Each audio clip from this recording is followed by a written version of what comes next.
All right, YouTube, how you doing? Welcome back to the channel. It is Sunday, March 31st. It's actually late Saturday, March 30th, but we are recording this the night before, so FYI. But it is Sunday, March 31st at the time of you guys watching this. We got a decent-sized NBA slate, I believe 10 games that we're going to jump into in today's video like we always do. We're going to go through each and every one of these games. I'm going to give you my lean on the spread. I'll give you my lean on the total. We'll talk about the game and any other player props that I like within the game. But as always, keep an eye on the pinned comment. That is where all of my final plays will be. If you do want to ride with me, or if you want to do the opposite and fade me, keep an eye on the pinned comment. In terms of yesterday, Saturday, we go 1 and 2. It was kind of a meh, 500 night there in the sense because we did have a full unit on the Celtics minus the 4.5. That cashes. And then we split a unit on two different Derek White plays, one for plus money and then one I felt a little bit better about. But he finished with 3 assists and 3 rebounds. So no dice there. But like I said, at least our full unit play did cash. The story doesn't get any better. The ride of the day. Again, another ride of the day does not come through for us. We got to get back in the win column pretty soon. But we had Austin with one that I did like. Jalen over 21.5 points. Jalen finishes with 17 in this spot. So unfortunately, the ride of the day does not come through. If you guys do not know what the ride of the day is and you do want a chance to be the ride of the day and get a shout out in the next video, win or loss, all you got to use is hashtag ride of the day in the comments. Give me some absolute bangers of plays. I'm jumping on board with one person's pick, giving you a shout out in the next video, win or loss. Also shouting you out over on my socials. They'll be rotating here throughout the video. Make sure to go follow me there because we have additional content on all of those different platforms. But yeah, hit that subscribe button, hit that like button. We have so much content coming out on the channel as of right now. Like the baseline right now is 2 videos a day from me and 2 a day from Tassos. We got a couple things cooked up too that aren't necessarily just like NBA or MLB picks videos kind of in the work. So very excited for those. But hit that subscribe button, hit that like button. Let's jump into game number 1 here. We have Denver taking on Cleveland. Right now, Denver 5-point favorites. Again, we're recording this late the night before, so we might not have, by the time you watch this, maybe this line is shifted a little bit. So just keep that in mind. Same thing with the player props. Not all player props are going to be available to us as of right now, but that's why I'll keep you guys posted in the pinned comment for any updates or anything like that. But back to this game, Denver 5-point favorites. The total sitting at 212 in this spot. I do think as the season comes to a close, this is a Cleveland team that is really going to try and ramp up because they've been so injured. And speaking of injuries in this game, Karis LeVert is questionable. Okoro is questionable. Dean Wade also questionable. On the side of the Nuggets, Jokic and Murray both questionable as well.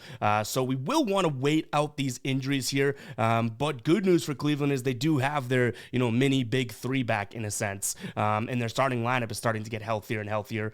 Because Jokic is a little banged up, I guess, and because Murray's a little banged up as we close out the year, I'm going to lean towards Cleveland getting the points in this one. Like I said, they went through such a poor stretch that I feel like they're really going to have to try and, dot their I's and cross their T's as the season comes to a close to get into playoff form here. They did bounce back up into the number 3 spot in the East, but they were the 2 spot for a little while, right? And then Milwaukee overtook them. So I think that Cleveland, is going to have that, I guess, determination and care for the game as the season winds down. Whereas we've seen Denver kind of cruise control at the end of seasons in a couple years past, and obviously it works out. They're healthy for the playoffs. So give me Cleveland plus the points here as a lean. Do I have the balls to bet against Denver at home?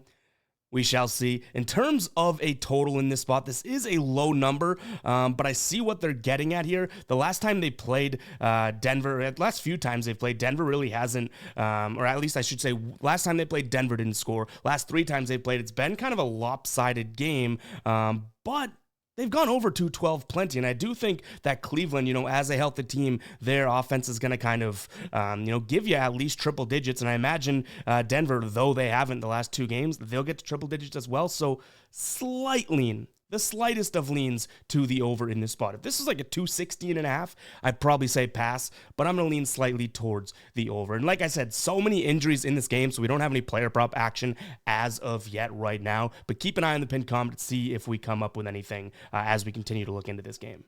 Next game up, we have the Nets taking on the Lakers. We did cash the big-time money line play on the Nets last game. They beat the Bulls pretty handily. The Lakers lose to Indiana 109-90. We were big on the under in that game. That one cashed as well. This is a tough spot because just like how we talked about with the Nuggets, you have Anthony Davis and LeBron both on the injury report here as well. So it's like, all right, well, are these guys going to play? They played last game. They played most games that are on the injury report. And if they do play, I'll take the Lakers here minus the 5.5. I just think Brooklyn, doesn't really do it 4 games in a row here. They've won 4 games in a row, 3 games in a row, but the competition hasn't been there. Toronto, Washington, Chicago, decent team. I put them in a similar boat as the Lakers, but if the Lakers want to win this game, they can win this game. Though the Nets are trying new stuff, with Point Cam Thomas and stuff like that. I just don't necessarily love the spot for them here. This team isn't good enough to have a 4-game win streak in my brain, so maybe I'm being a little silly and biased, but yeah, I'm going to lean towards the Lakers minus the points in this spot. The total sitting at 224. If the Lakers control this game, and I do believe if the Lakers win this game, I think we're going to see some overaction. The problem is if you look at what the Nets have done defensively, their defense has actually been okay as of late. The Lakers defense hasn't, so that's kind of why I'm thinking, okay, well, Brooklyn's going to get theirs, and hopefully the Lakers continue to play with a fast enough pace that even if Brooklyn's defense out of the clouds plays decent, it's like, okay, well, you know what? We're still playing fast enough that even good defensive plays, the Lakers can score enough buckets. So I'll lean towards the over 224 as well. From a player prop perspective, as we jump into Outlier here, guys, by the way, we have a link for Outlier in the pinned comment right by the picks. You get 7 days free of this tool if you use that link. And if you like it, it's only $19.99 per month after that 7 days. One of the best price tools out there for what you get. But we're looking at Austin Reeves over 9.5 rebounds plus assists. He's hit this in 9 of his last 10 and in 16 of his last 20, but what I like is the minutes. He's been playing a boatload of minutes as of late. On the season, averaging 32 minutes played, right? Last 5 games, averaging 38 minutes played, and averaging 13 potential assists per game over his last 5, and 12 rebound chances. 16 last game. He would have hit this line easily with just rebounds. So, though, I'm not telling you it's the best matchup necessarily, shooting guards here, Brooklyn's not allowing many assists, nor, kind of middle of the pack in rebounds. The opportunity should be there based on the minutes and the potential and rebound chances that he has been getting. So give me Austin Reeves over 9.5 rebounds plus assists. Next up, we have Charlotte taking on the Clippers here. Clippers back in the win column for the last couple games here. They beat Philly and then they beat Orlando. That was a final play of ours there. Charlotte have lost 7 of their last 10 games. They've covered in only 3 of their last 10. This is such a large number, and I get why someone may actually even consider Charlotte because the Clippers have been kind of inconsistent as of late, but man, I can't back Charlotte. So I'll lay the points here in terms of a lean. I don't think that becomes a final play, but keep an eye on the pinned comment because, I'm a wild card. You never know. But yeah, I don't love this spot, but I just can't get myself to Charlotte. So I'll lean towards the Clippers in this spot. From a total perspective, we're looking at 215. The Clippers have hit this over in 7 of their last 10 games. Charlotte has hit the under in 8 of their last 10. I don't necessarily think Charlotte comes with enough juice here, but if the Clippers can go out there, and score 115 or so, I think we have a chance. So it's a slight lean to the over for me. Nothing that, I'm in love with here. In fact, like you probably tell by the way I'm talking about this game, it's not exactly my favorite game on the slate, especially when we have a decent-sized NBA slate. And because of the blowout potential, no major player props. I would consider Kawhi's under PRA because if he gets a short night or that type of thing, and it's a high line, I believe it's like 35.5 PRA, but Charlotte's so bad that he could do that in the first half, you know what I mean? So a little worrisome there, but it is a consideration as of right now. Next up, we have Toronto taking on Philly. Still plenty of injuries on the Toronto side of things. Quickly's out, Pirtle's out, Scotty Barnes still out. RJ Barrett is a game-time decision. Chris Boucher is out. Tons of injuries over here, which is why this spread is where it is. The Phillies, I don't really love the spot for them. They've lost 7 of their last 10 games. Not playing the best of basketball, but they've seemed to dominate Toronto over the last couple of years here. So, though it's a big number, if RJ Barrett doesn't play, I do think that I lean towards the the Sixers here minus the points. Like, that spread's coming in so high that you got to trust it to some degree. You know what I mean? Like, yes, the Sixers are banged up too and not playing the best of basketball, but the fact that the bookmakers have opened this up, put it at 10.5, and then, within a few hours it jumps to 11.5, like, they're not taking in those minus 10.5 tickets very easily and bumping the line. So reading the line there and just judging off of how strong this line is, I'm going to lean towards the Sixers. Total at 218.5. Neither team, plays the best transition basketball in a sense. So I'm going to lean towards the under here, even though I do think Philly can kind of get whatever they want at the rim because of this Toronto team right now. I don't necessarily think that Toronto's going to let up a bunch of three balls and vice versa. So I think that this is going to be a game of twos and kind of within the arc. So I'll take the under 218.5 in this spot. When it comes to player props, we'll jump back into Outlier. We've taken this one so many times, and I don't necessarily think that the Sixers are going to be like stupendous at stopping Kelly Olynyk from grabbing rebounds, even though on the season opposing centers top 10. But I'm going to take us under 6.5 rebounds. We took it last game, got burned, but we literally cashed it in like these 3 straight games here, and you're getting plus 114 odds over on DraftKings. I guarantee you by the morning this is more of a plus 100 to minus 110 type of a play, or the line will move to 5.5. So if you can get this early, I don't mind it. Why I like it is he's averaging 11 rebound chances over his last 10 games, 12 over his last 5 games, in his last 29. Like, he realistically should be landing right like he has been at 5 or 6 assists. And if he is going to go over this line, it's going to give us a fighting shot. Like, he's not going to go grab 15 rebounds, I don't think, and kill this line. So for plus 114, we have like a dog in the fight for pretty much the entire game as I see it. So Kelly Olynyk under in rebounds could be a spot there. Only if you're getting plus money. I don't really think that play has that much value because I could see him landing at 6, meaning it's pretty damn close, right? But if you can get plus money, I do think it has some value. If you don't, then I don't know if this one necessarily makes its way into the final plays. Before we move on to the rest of the slate, I want you guys to go check out Sleeper. I'll have a link in the pinned comment. You can get your first deposit doubled. You put in $100, they'll match it, a new account balance of $200. What you do on Sleeper is combine 2 or more player props into a single slip. The more you get right, the more you get paid out. It's an absolute no-brainer. And for new users, if you sign up today, you can get this DeMar DeRozan square for 0.5 points. Go check it out, guys. And I love what Sleeper does. They don't always just take the absolute superstars and do the free squares. Like DeMar DeRozan, I love it. He's getting a free square here, right? So new users, go check it out. You get that as well as your deposit doubled. That link is in the pinned comment. I love Sleeper. I'm confident you will too. If it's available to you, go ahead and check it out. Link in the pinned comment. Now let's jump back into the slate. We're looking at Washington taking on Miami here. Now, we just saw what Miami can do, though it was at home, but what they can do when they are big favorites. They won 142 to 80, like literally 142 to 82. Is that 60 points or, 60 points? I cannot believe that score. Like, I know it's the Portland Trail Blazers, but my point being, Miami is closing out this season with a vengeance here. And they're going up against Washington, who really isn't playing that great of basketball. They lost by nearly 10 points to Detroit as 3.5 point favorites in that last game. In terms of injuries here, Jimmy Butler was on the injury report. I don't know if he'll still be there. Duncan Robinson, game time decision. Nikola Jovic is a game time decision as well. On the other side here for Washington, Tyus Jones out.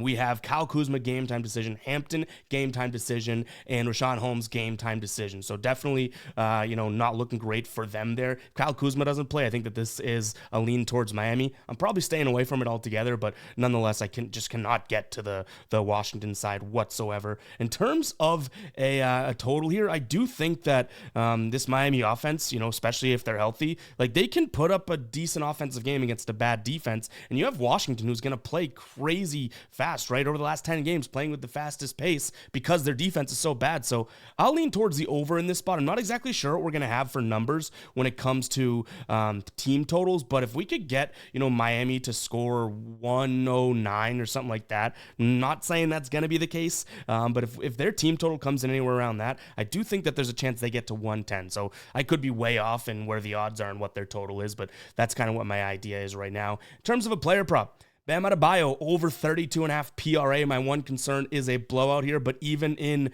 that game against Portland, he played, he played 26 minutes. He had 42 PRA against them.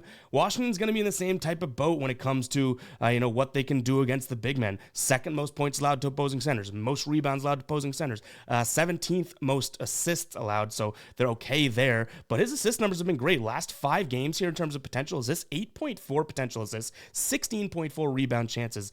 Loving the volume from Bam. So, I do like this spot, regardless of Jimmy does or does not play. All right, next up, we have the Knicks hosting the New York, Knicks hosting the New York who? The Knicks hosting the OKC Thunder in this spot. Shai Gilgeous-Alexander is listed as a game-time decision. That's going to be a massive factor. They beat Phoenix even without Shai, so that's crazy, but I think I lean towards the Thunder if again, this is a spot in which Shai plays. I'd probably pass on it altogether if he doesn't, because this New York team has some grit. 7 of their last 10 games they've won. They just lost to San Antonio in San Antonio. Like, they're going to have some fire, and it is the type of team that plays with fire. So I do think it's going to be a good game. I just want to see if Shai plays or not, because I lean towards them if he does. From a total perspective here, you obviously have a really good defense in the Knicks. They've been playing at the slowest pace over the last 10 games. That total at 216 does seem super, super low, and I'm going to lean towards the over. Even though this Knicks defense is really good, they've hit that over in 3 straight games here, and it's because they're scoring a decent amount of points. Like, their offense has been playing well, and we know OKC has a good offense. So if this is going to be an offensive game at all, 216 should get shot down. From a player prop perspective, we're waiting on that Shai news, obviously, so nothing major as of right now, but keep an eye on the pinned comment to see if we end up rolling with anything in this spot. All right, we got Houston taking on Dallas. You might be shocked by that spread because, Dallas is a great team, and Houston, Houston's won 10 straight games, so that's why you shouldn't be shocked. Maybe even 11, if I'm not mistaken, right? That's why you shouldn't be shocked by that spread. But I don't necessarily think that this is a spot that it's going to be the easiest of tasks for Houston in terms of being able to cover Kyrie as well as Luka. Now, Luka is listed as a game-time decision. If he doesn't play, obviously this isn't a look for them, but I just don't necessarily see Houston's defense being ready for this challenge. Their teams that they've played as of late, like, I'll give them the credit that they've won a bunch of games in a row, but San Antonio, Washington twice, they've played Portland, they played a hurt Utah. Like, just for what it's worth, this is no Shai when they beat OKC. For what it's worth, like, this hasn't been the hardest of stretches for Houston to win all these games in a row, but I can't take it away from them. They're doing it without Sengun, without Whitmore. Like, I do give them credit there, but I just think Dallas has their eye, on this one a little bit more, and I do think that this is a good spot for them. We talk about how hot Houston is. Like, if there's another team that you could say is just as hot or potentially, just slightly less hot, it's Dallas. They've won 9 of their last 10. They've won 6 straight games. Their only loss, pretty justifiable. It was against OKC, in OKC. So it's like, battle of the Goliaths here. I just think Dallas has the talent to kind of close out the game. In terms of a total, 231, I'm going to lean towards the over just because I do think that, neither one of these teams is going to win this necessarily on defense. I know Houston has this good defense and whatnot, people want to say, but the way this game is going to be won is Dallas, I believe, putting up a decent amount of points. I mean, Houston's not going to have an answer for them, and they're just going to have to try and keep up with the scoring. Ergo, an over being hit. So I'll take that spot there. From a player prop perspective now, Derek Jones Jr., I do think that he could have a decent game. I wish his line was 5.5. Right now it's 6.5. He's hit this in 8 of his last 10 games. He only had 3 points last time they played Houston, but earlier in the year when he actually played, a decent amount of minutes, he had 15 against them, and he's been playing, 20-ish minutes or so. If he can get to that 25-minute mark, I do think we have a good chance here. Houston, decent at covering the rim, but not all that tremendous. So I think that that's kind of like a sleeper pick there. But the problem is you're betting on a guy that doesn't necessarily have all that volume, right? From kind of like a stars perspective, I also could look at Jalen Green over 3.5 threes for plus 115 odds. The volume's going to be there. He's averaging 10 3-point attempts over his last 10 games. He's averaging nearly 12 3-point attempts over his last 5 games here. Head to head, he's come up just shy here, but the attempts weren't there. He's literally doubled his attempts, based on what he was doing against Dallas originally, that he's doing as of late. And this is a Dallas team that, they cover the perimeter okay, but this is a guy that it really doesn't matter if you cover the perimeter. He'll come down and just jack. So I like him for plus money as well, over 3.5 threes made. Again, if it's not plus money, I probably don't like it, but it's a plus money flyer.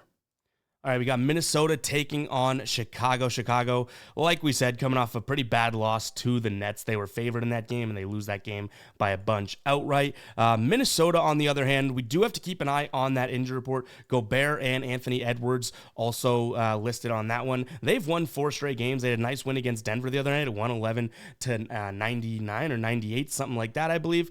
If those guys play Anthony Edwards as well as Gobert, I do think Minnesota pulls this one out. I think that, this is a pretty sharp line. Like, I wouldn't even say Minnesota wins by double digits. Like, I'm saying that fine-tuned. I could see them winning by 9, but if this was 10.5 or something, I'd probably be on the Chicago side of things. So if you are on Chicago, I guess take that with a grain of salt and understand that, you tell me you're on Chicago, I probably wouldn't do too much of a hard time here trying to convince you.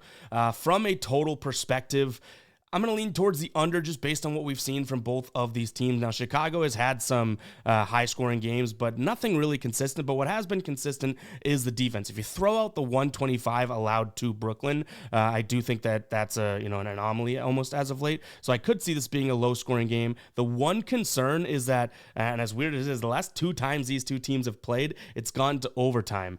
So if we have overtime, 212 is probably not looking too great. But we'll lean in that direction. And then from a player prop perspective, it's one I gave out the last time the Bulls played here. Looking at Alex Caruso over 3.5 assists. He's averaging 8 potential assists over his last 10 games here. He's hit it in 3 straight games, 8 of his last 10. Head-to-head, he had 6 assists back in early February when he played Minnesota, so I like the spot for him as well. It's not like Minnesota's going to give up a bunch of assists, but I always say when you face a good defense and stuff like Minnesota, like, you can also stumble into assists because you're not going to get the cleanest of looks all the time, so you'll pass the ball more. So hopefully Caruso does some of that in this game.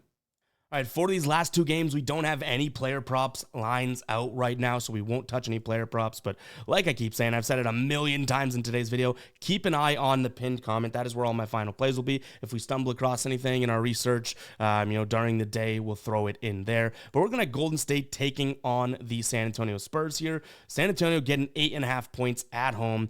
These 2 teams played home and home. Well, I guess they were both home and home, actually. Golden State, then San Antonio back in early March. San Antonio wins in Golden State, and then Golden State won in San Antonio, so kind of weird there. But I'll take Golden State in this spot. I think that they, being on kind of the bubble of a play-in team right now, I think that they're going to want to obviously kind of secure some wins down the stretch. And San Antonio, what do they care to win, right? Last place in the West. So I'll take Golden State here minus the 8.5 points. Jonathan Kuminga's questionable. Sarge is questionable, as well as Klay Thompson. If those guys don't play, it's definitely a hit to the offense. So keep an eye on the injury report. We probably pass if that is the case.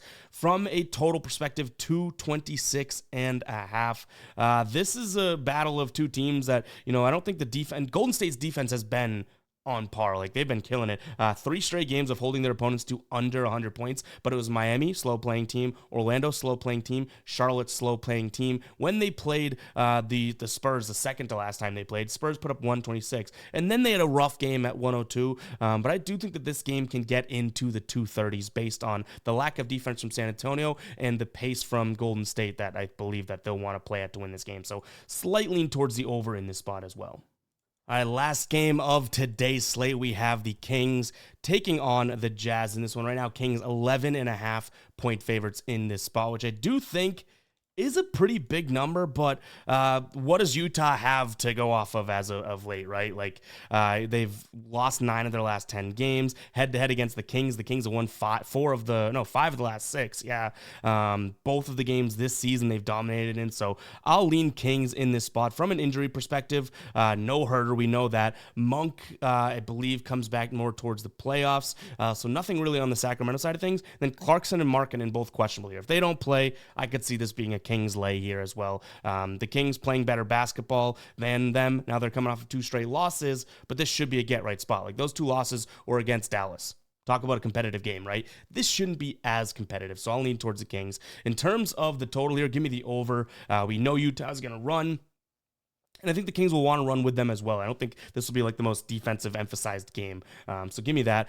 There is a strong chance we look at some Domas Sabonis spots here just because when we do have lines tomorrow, because of the fact that Utah just cannot defend the rim whatsoever. I think he's going to get in there and have a decent game. So that's probably a player prop lean, but we just don't have the lines as of right now because we're recording this the night before. But guys, it's going to wrap for today's show. If you made it this far, give me a Kobe24 in the comments. Drop number 24 in the comments.